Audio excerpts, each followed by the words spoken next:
asterisk, yeah, glow brush, and I have this in the shade Coral. This is a beautiful... You said brush. Shit. Hey everyone, welcome to today's video. Today is going to be very exciting because we are going to be starting a brand new series on this channel, and it is basically going to be called Insert Brand Name Here, What's Good. So basically what that means is every single month I will be featuring an entire brand. I'll try a bunch of products from that brand, and then I will basically go through all those different products, tell you what's good from the line, what's bad from the line, what I would recommend, what I wouldn't recommend, etc, etc. We're starting off this series featuring Dior Beauty. So for those of you that have been paying attention to the news, Dior Beauty is now at ULTA, which is very, very exciting. If you shop at Sephora or ULTA, just FYI, like the ULTA beauty point system is way better than Sephora's. So it's very exciting to me that all of these luxury brands are moving over to ULTA because points, man. Worth it. Let's go ahead and speed review the products that I tried out from Dior. The first product we're going to talk about is Dior's Forever Skin Glow Foundation. Now I have this in the shade 3W. A couple of things to note about this foundation is that it is a 24-hour wear radiant foundation. It's perfect for hydration and it has SPF 15. So you do get a little bit of skincare infused into this foundation. So insert asterisk here. The one thing about this foundation is that it does oxidize slightly. The shade that I have is 3W, which is like 3 warm, and it actually is a little bit dark for me right now. I did have to use a mixture of a lighter foundation to just kind of get this foundation to shade match appropriately. I do think it's going to look really nice as I transition into the summer, but that is definitely something to note. So when you are looking at the website, just be aware that like if you are shade matching yourself, just know that it does oxidize just a tiny little bit. I would say maybe like 1 shade deeper. However, this foundation is so beautiful.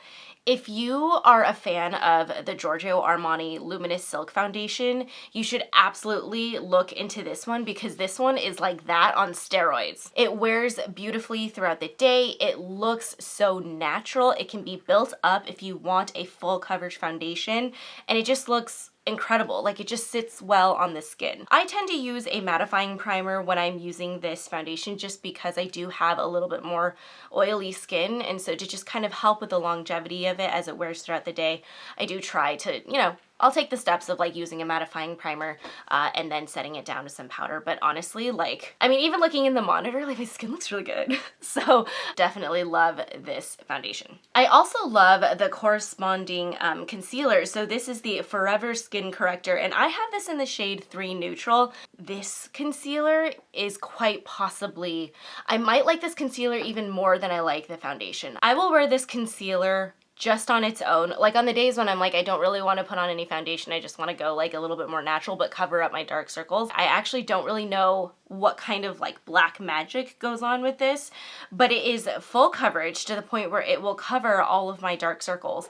But then the way that it blends into my skin, even my skin with nothing on it, like just moisturizer, it blends in so flawlessly, so it doesn't look like sometimes I'm afraid that when I only wear concealer, it's really obvious because I'll have like that concealer like mark, and then there'll be like a line of demarcation or something like that that'll indicate to you that like I just put on concealer even though I've like blended the crap out of it. That doesn't happen with this concealer, which is fascinating for me. The other thing about it is that it doesn't crease throughout the day. Pretty much looks the same from when you put it on to the end of the day, and so I've honestly been really impressed with their base products. And as you guys know, like when I test foundations, I test the crap out of them. So these all lasted through pretty intensive workouts, very stressful meetings, etc, etc. Let's move into some of the complexion products that I picked up. So I picked up their bronzer, their blush, and their highlight. Let's start with the bronzer. Out of all of the products that I bought from Dior, the bronzer was probably the biggest letdown, only because I feel like a lot of the other products that I got were really good. So the issue with the bronzer is that, and here it is, I don't know why I'm talking about it and not showing it to you. Okay, so I have this in the shade 5, which is warm bronze. First of all, let's talk about packaging. Packaging for Dior is beautiful. This compact, it's like a soft cushion top, which I think is like really, really cute. It just feels, I mean, it's cute. I like picking it up on my vanity, you know, it's like, it's an aesthetic thing. But anyway, let's talk about the bronzer. Here it is. This bronzer is one of those bronzers where I would say if you are someone who doesn't mind sitting there and applying layers and layers of bronzer for it to show up on your skin, or if you are someone who likes a very light bronzer, like barely shows up on your skin upon that first application but kind of smooths it out and gives you a hint of a shadow, then you might really, really like this bronzer. For me, I find myself having to like sit there and like really build it up over time, mostly just because I do like a heavy bronzer look. I like having that extreme contour, mostly just because, like, you know, pumpkin face. The one thing I will say about it though is that it does look really, really beautiful and smooth on the skin. Like, it just looks, it looks nice. It looks really skin-like, very beautiful. Just for my purposes and the fact that like when I apply makeup on in the morning, I'm like, gotta get out the door. Like, it takes too long for me. I will say, there are times in your life where you should really listen to like your older siblings. So when I was asking my sister like what I should pick up from Dior, she said like, oh, don't bother with the bronzer. I haven't heard that many like things about it. Should have listened to her, because Dior is a very expensive brand. And so this bronzer is one that I'm glad that I tried. I know who the target market is, but it's not for me. So in that way, it's kind of a bummer. Should have listened to her. She knew exactly what I like. She knew I wasn't gonna like it. Anyway. Moving on to blush. So this is the Dior Backstage Rosy Glow blush that literally broke TikTok. Maybe not literally, but it was all over TikTok and everyone was obsessed with it. It was like impossible to find. So I have this in the shade 004 Coral, and I gotta tell you, like, the hype is real. The hype is real on this blush. It is so beautiful. It looks so good on the skin. So smooth. It doesn't emphasize your pores. Like, it just looks, it looks good. It's frustrating to me because, you know, sometimes when like things get really hyped up, you're like, nah, there's no way. There's no way. And then you try it and you're like, ah, way. So this is one of those products for me. I really, really like it. It goes on a little bit sheer. Like, I would say the bronzer took me like 3 layers to really get it to the effect that I wanted. This one is really only like 1.5. And so I'm like, that's a lot more of an acceptable number of layers. And obviously there are some days when I really, really want intense blush application. And then there are some days where I want to dial it back. And this blush literally does all of that. Let's talk about the highlight. So this is the Dior Forever Couture Luminizer, and I have this in the shade 01 Nude Glow.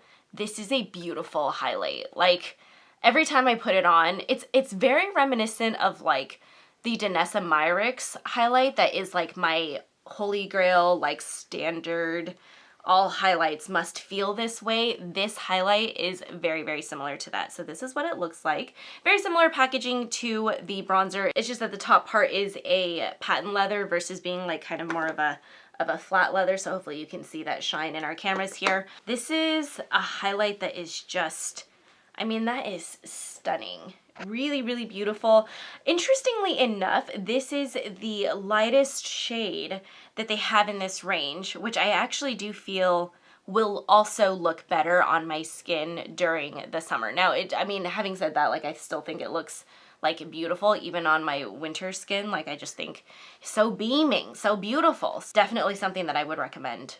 Like, from their complexion, I would say highlight and blush over the bronzer for sure. For eyes, I tried 2 of their mascaras. Actually, that's not true. I've used these mascaras before and I really like them. So this was kind of just a indulging moment where I was like, let me buy products that I've already tried before but I really like. So this is the Dior Maximizer 3D. This is their primer. So it's a triple action lash primer serum that adds volume, curl, and definition. If you are looking for a mascara primer in that, let's say for example, you have lashes that tend to fall during the day, they get like straight, or if you are looking for something that's going to adhere to your mascara and make sure that your mascara doesn't flake throughout the day, would highly recommend checking out this primer. This is an OG classic primer. Everyone knows about it. It was actually really the only lash primer, I would say, or the only mascara primer that was on the market. Until then, the Marc Jacobs one came and I fell in love with that one. And then that got discontinued and then I went on a hunt to find another one in which I discovered the CoverGirl.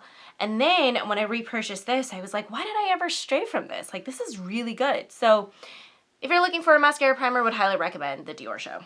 I also rediscovered this mascara. I tried it years and years ago, but for some reason just kind of stopped using it. This is the Diorshow Iconic Overcurl. Now, I have literally tried every single mascara from Dior. The regular one, like just the regular Diorshow, is like, eh. Then they have the Diorshow Maximizer. I like that one for when I want extreme clumpy volume, like rockstar lashes. Like that's when I would reach for that one. But on a daily basis, the Overcurl is perfect. So the first thing that I want to say is that it does have that curved brush to it, so you can hopefully see that in the camera, where it really allows for you to curl your lashes as you like, you know, swipe the mascara on and put on coats. You can really kind of get that angle in there and get every single lash and really curl all of your lashes. The second part of that is that this mascara is so dark. Like it is just, it's black. It's black mascara. I would say it's a little bit more of a wet formula, so it's not gonna just easily flake into your eye. So like if you're a contacts wearer, I feel like I need to double check with my sister, but I'm pretty sure she likes this mascara and she is a contacts wearer. So if you're worried about like smudging or anything like that throughout the day, this is a great mascara to reach for. The longevity of this mascara is incredible. It will stay on your lashes. It will not smudge. It will not move. It will not flake. It's just solid. The only thing that I have noticed about it is that it is kind of more of a, because it's more of like that wet formula, it does get a little bit sticky. So there have been some days where I've like accidentally built it up to the point where I'm like, whoops, like I have a little bit of clumpage, and so I'll just use a lash comb to kind of go through that and fix it. But for the most part, I really like this mascara. I do think it's wonderful. Plus the packaging of this, I think is just, it's beautiful. The final product we're going to review is the Dior the Dior Addict Lip Maximizer. And I have this in the shade 13. If you are looking for a gloss that is going to give you a plumping sensation, very cooling, this is a beautiful, beautiful gloss. It is what I have on my lips right now. I went with a very tame color, tame shade, mostly just because when it comes to like glosses, I don't know, I like to play it safe. So you can definitely see like there isn't all that much color on it. It is definitely more of like a nude glowy lip gloss, but this is a lovely formula. It's not sticky. It sinks into your lips. It gives you shine. It plumps your lips. It's not as extreme, I would say, as like the Too Faced lip injection one. Like that one, it feels like tiny little needles on your lips. This one is a much more pleasant sensation. So if you are someone where you really want to try like a plumping product, you really want to try a lip gloss that's going to give you a little bit of like on your lips, but you don't want to be in pain, or if you're like susceptible to pain, this is one that I would definitely recommend checking out, because it is not going to give you any side effects besides really beautiful lips. And that pretty much wraps up today's What's Good video.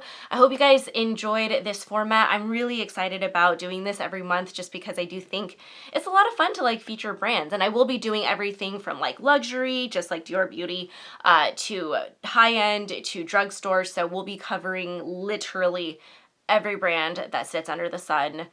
Let's go. Very excited. New ideas for 2023. Yay! If you enjoyed watching this video, please feel free to like and subscribe to our channel, and I will see you guys next week. Thank you so much for watching. Bye.